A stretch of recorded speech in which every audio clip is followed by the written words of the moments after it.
here. His name is SEAMUS Pennington. Please welcome him.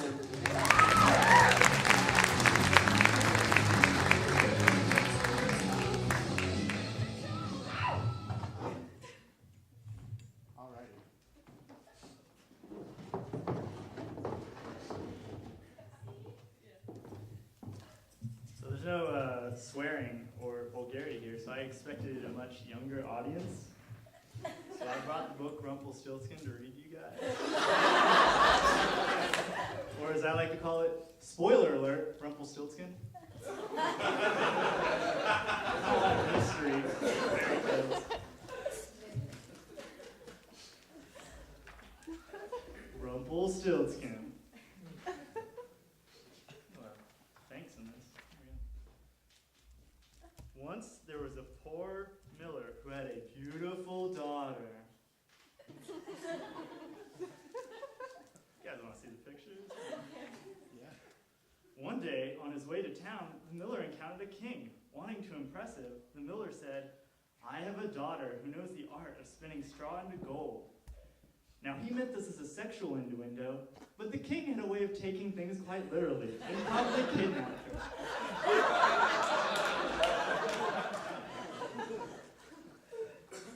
"You may spin all night," he said, "but if you've not spun this straw into gold by morning, you will have to die."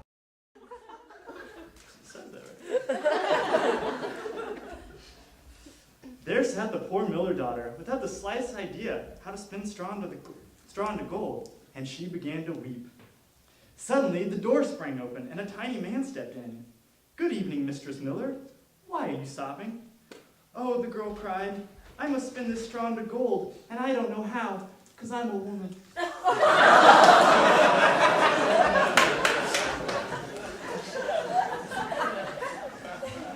"What will you give me if I spin it for you?" said the little man. "My necklace," answered the girl. And the little man took the necklace and sat down at the spinning wheel. He pulled 3 times, whir, whir, whir, and the spool was wound into thick gold thread.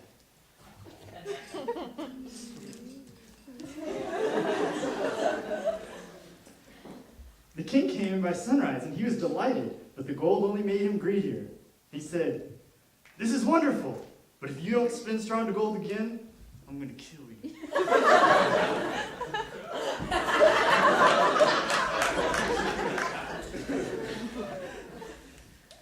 The girl didn't know what to do, and she began to weep. Once more the door opened, and the little man stepped in.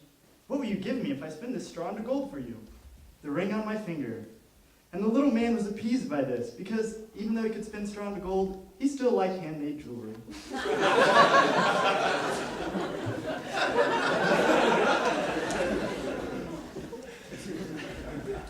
Shortly after sunrise, the king returned.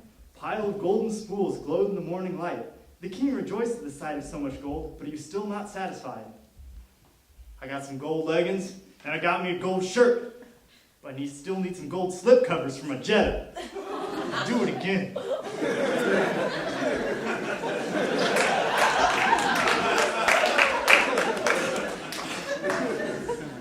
When the king had left, the little man appeared for a 3rd time. "What will you give me if I spin this into gold yet again?" he asked. The girl said, "I have nothing to pay you with." I have writer's block for a porn I'm writing, so. "Then promise me when you become queen, your first child will belong to me." The miller's daughter gasped. How could she promise such a thing? When the king came in the morning and he found everything as he wished, he married the miller's beautiful daughter, and she became queen. No, not ooh. He threatened to kill her 3 times now. How much time do I have left? 40 seconds. 40 seconds. I lied, 45 seconds. 45 seconds. All right. 44. 44. Okay. Let's see. She has a baby. Tries to guess the names, beginning with Casper, Melchior, Balthazar. Not any. Be sure it's like, y'all, you know the name yet? Anybody? Okay. Anyway, so she's the handmaid now, and he's just jumping around a fire, yelling his own name. It's not a weird thing at all. So finally, he arrives on the last day. Now, Miss Queen said, do you want my name, or will I take the child? The Queen asked him, is your name Will? No, he said. Is your name Phil? No. Is your name Corey Haim?